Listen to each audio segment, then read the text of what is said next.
नमस्कार दोस्तों, मेरा नाम है एडवोकेट नीरज और आज हम ऑल इंडिया बार एग्जामिनेशन के प्रीवियस ईयर क्वेश्चन पेपर को सॉल्व करेंगे। यह है प्रैक्टिस सेट नंबर 36। इससे पहले मैंने प्रैक्टिस सेट नंबर 35 तक चैनल में अपलोड कर दिया है, उसकी प्लेलिस्ट बना रखी है। आप लोग से रिक्वेस्ट किया जाता है कि आप लोग जाएं और इसे मैक्सिमम से मैक्सिमम रिवाइज करें, क्योंकि अधिकतम सवाल जो बार एग्जामिनेशन में पूछे जाते हैं वो प्रीवियस ईयर क्वेश्चन पेपर से ही आते हैं। जो शुरू करें, लेट्स स्टार्ट।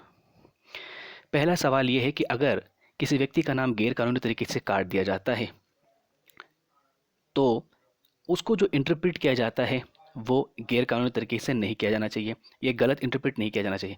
ये मामला कहा गया था जय श्री कृष्ण अय्यर ने, Gujarat steel tubes versus Gujarat steel tubes Mazdoor Sabha. So answer will be a C. Next, entry number 22 की बात करते हैं, जो कि कॉन्करेंट लिस्ट की बात करते हैं। तो ये किससे संबंधित है? ये है आपका ट्रेड यूनियन, इंडस्ट्रियल एवं labour disputes. Next, which article under the Constitution of India talks about the participation of workers in the management of industries? तो इसका आंसर है आपका बी, दैट इज 43A। सो अगला सवाल,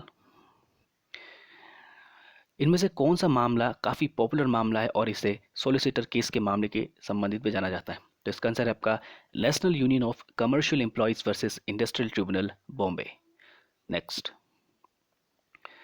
identify the case that is related to the need for the promotion and the preservation of the internal democracy within the trade union. Trade union के अंदर आंतरिक democracy को preserve करना एवं उसको promote करने के संदर्भ में जो संबंधित मामला है वो है आपका Hanumantha Rao versus deputy registrar of the trade union. Next, tort के संबंधित मामलों में ये मुख्य तौर पर दो भागों में बांटा जाता है, यानी कि दो प्रकार की गतिविधियों के भागों में बांटा जाता है, जिसमें प्लेंटिफ इसके लिए स्ट्रिक्टली लाइलेबल हो जाता है। वो कौन से मामले होते हैं? एक होता है position of the certain animal, कोई ऐसे जानवरों को लाना जो कि बहुत समाज के लिए हानिकारक है या फिर बहुत डेंजरियस है, या फिर एबनॉर्मली कोई डेंजरस एक्टिविटीज़ करता है, कोई भी गोला बारूद अपने एरिया में लाता है। So that will also he will liable for that kind of activities, के लिए वो लाइलेबल माना जाता है। तो answer will be A. Next, Selvi की एक बेटी है जिसका नाम है कविता और उसने शिव कुमार नामक किसी अन्य जाति के व्यक्ति के साथ शादी की है अपने परिवार के विरुद्ध जाकर के। शिव कुमार को बुरी तरीके से मृत कर दिया जाता है सन 2004 में, और सेल्वी और उसके दो अन्य जो व्यक्ति हैं उन्हें सस्पेक्ट माना जाता है। प्रोसिक्यूशन इस संदर्भ में परिस्थितिजन्य साक्ष्य के आधार पर डिपेंड होता है और कोर्ट से परमिशन लेता है कि वो उन तीनों का पॉलीग्राफी ब्रेन मैपिंग टेस्ट कराया जाता है, जिसमें से कोर्ट उन्हें ये ग्रांट कर देती है पॉलीग्राफ टेस्ट के लिए, और इस पे उसमें डिसेप्शन यानी कि छलावरण के साइन नजर आते हैं। तो ये बाद में ब्रेन मैपिंग नार्कोटिक टेस्ट के लिए भी परमिशन मांगती है। बाद में ये तीनों के द्वारा इसको कर्नाटक हाई कोर्ट में चैलेंज किया जाता है, और सुप्रीम कोर्ट में जब ये मामला जाता है तो सुप्रीम कोर्ट कहते हैं कि compulsory brain mapping, polygraphy test और नार्कोटिक टेस्ट जो है वो हमारे article number 20 sub clause number 3 और आर्टिकल 21 ऑफ द कॉन्स्टिट्यूशन का वॉयलेशन है। सो आंसर विल बी ए।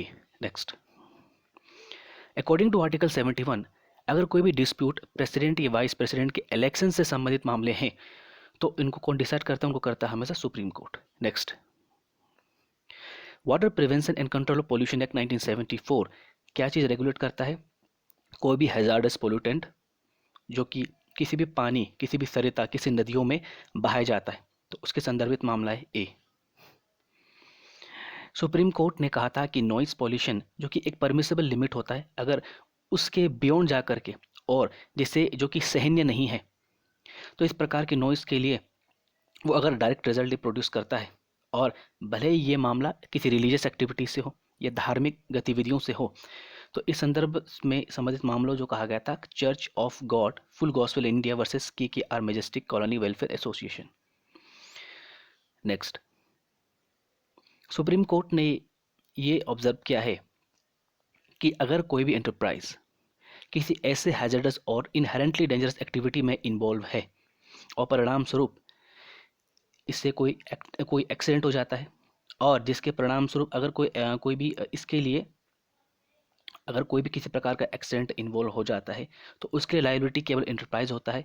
ये स्ट्रिक्टली और एब्सोल्यूट लायबल हो जाता है इंटरप्राइजेस, और इसके लिए ये उन सभी व्यक्तियों को जो इसे कंपेंसेट करेंगे उन सभी व्यक्तियों को ये कंपेंसेट करेंगे जो इनके परिणाम स्वरूप इन व्यक्तियों को हानि होती है। तो ये मामला कहा गया था MC Mehta versus union of India 1986।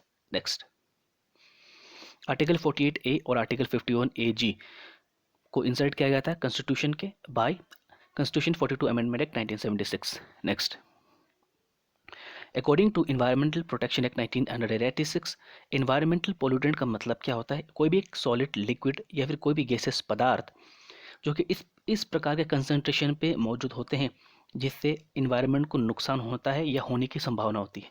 Next, ए के कब्जे में कोई संपत्ति है और बी और सी नामक दो व्यक्ति इसके विरोध में अपना अपना हित रखते हुए इसका दावा करते हैं। ए इसमें किसी प्रकार का कोई दावा नहीं करता है और ना ही इस संपत्ति संबंधित कोई हित रखता है, लेकिन वो इस संपत्ति को किसी राइटफुल ओनर को देना तो चाहता है। तो वो क्या करता है, न्यायालय में एक वाद दाखिल करता है जिसको हम कहते हैं इंटरप्रेटर सूट। तो answer will be C. Next, executive magistrate किसी भी व्यक्ति से, यानी कि जो हैबिचुअल ऑफेंडर है यानी कि अभ्यासिक अपराधी हैं, उससे गुड बिहेवियर के लिए सिक्योरिटी के तौर पर उसे सिक्योरिटी ले सकता है और ये होता है 3 साल के लिए। नेक्स्ट, पुलिस ऑफिसर जो वारंट को एग्जीक्यूट करता है और वो एक एडिक्वेट फोर्स का इस्तेमाल कर सकता है उस स्थान पर जाने के लिए जहाँ पर कोई व्यक्ति फंसा है, या कोई भी चीज़ के लिए अगर वो सर्च करते हैं, किसी चीज़ के लिए सर्च कंडक्ट करते हैं, वहाँ पे प्रवेश कर सकता है। कब कर सकता है? जब उसे यह उस ऑक्यूपायर यानी कि उस फैक्ट्री का या उस स्थान का जो ऑक्यूपायर होता है वो उसको प्रवेश करने के लिए देता नहीं है, तो वो फ्रीली इंक्रीज नहीं कर पाता, तो इसीलिए क्या करते हैं, वो सर्च करने के लिए पुलिस ऑफिसर वारंट को एग्जीक्यूट करवा सकते हैं उस स्थान पर। नेक्स्ट, CRPC के प्रावधान के तहत अगर कोई भी कंप्लेंट पुलिस रिपोर्ट के साथ मिल जाता है तो उसमें ट्रायल में कौन सी प्रक्रिया फॉलो की जाएगी? तो वो फॉलो की जाती है पुलिस रिपोर्ट से संबंधित मामले। नेक्स्ट, पिक वर्सेस गर्ने एक फेमस केस है, ये है आपका फ्रॉड से संबंधित मामला और ये ऑल इंडिया बार एग्जामिनेशन के 2021 में आया था। Next, law is conceived as a form of the power value, ये कंसीव्ड किया गया था by C. Leswell and McDowell. Next, the development of the tradition of natural justice into one of the natural law is usually attributed to the Stoics. Next, so thank you for your precious time. Keep watching, keep learning.